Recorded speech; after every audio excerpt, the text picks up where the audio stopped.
Assalamualaikum warahmatullahi wabarakatuh. Perkenalkan, saya Nabila Lana Mufliha, mahasiswa Ilmu Komunikasi Universitas Muhammadiyah Yogyakarta, peserta mata kuliah Metode Penelitian Komunikasi Kualitatif tahun 2024. Pada video kali ini saya akan menjelaskan tentang analisis framing. Analisis framing model Robert Edman. Analisis framing ini dikembangkan oleh Robert Edman yang menggambarkan sebagai proses seleksi dan penonjolan aspek tertentu dari suatu realitas yang ada. Analisis ini mencermati strategi seleksi, penonjolan, dan tautan fakta ke dalam berita agar lebih bermakna, lebih menarik, lebih berarti, atau lebih diingat, untuk menggiring interpretasi khalayak sesuai perspektifnya. Baik, pada dasarnya framing adalah metode untuk melihat cara bercerita atau storytelling media atas peristiwa. Cara bercerita itu tergambar pada cara melihat terhadap realitas yang dijadikan sebagai sebuah metode analisis teks. Analisis framing mempunyai karakteristik yang berbeda dibandingkan dengan analisis isi kuantitatif.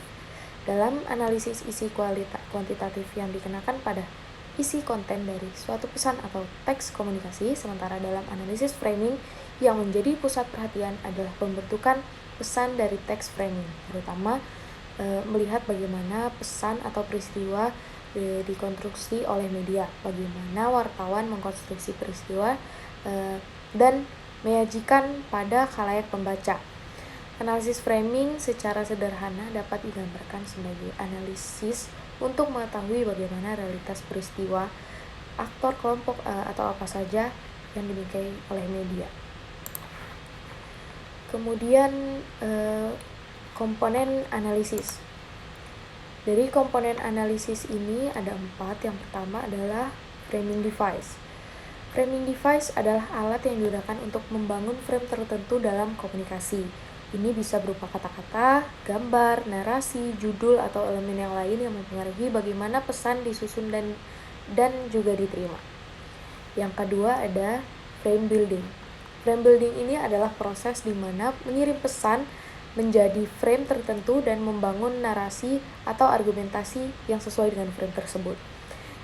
Ini melibatkan pemilihan kata, sudut pandang, penekanan, pengabaian yang mengarah pada pengaturan pesan pada frame tertentu. Yang ketiga adalah frame setting. Frame setting adalah konteks sosial, politik, atau budaya di mana pesan di frame. Konteks ini mempengaruhi cara pesan diterima oleh audiens. Yang terakhir ada frame sponsorship. Frame sponsorship ini merujuk pada pihak yang bertanggung jawab atas framing pesan. Ini bisa berupa individu, organisasi, media massa, atau kelompok kepentingan.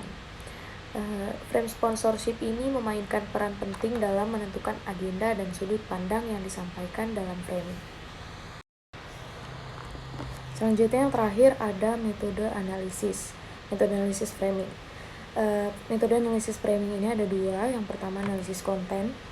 Metode analisis konten ini digunakan untuk mengidentifikasi frame-frame yang ada dalam pesan-pesan media massa atau dokumen tertentu. Yang kedua ada analisis wacana. Analisis wacana melibatkan pemeriksaan pemilihan kata, konstruksi kalimat, dan konteks komunikasi yang digunakan dalam pesan-pesan. Baik, itu saja yang dapat saya sampaikan. Kurang lebihnya mohon maaf. Assalamualaikum warahmatullahi wabarakatuh.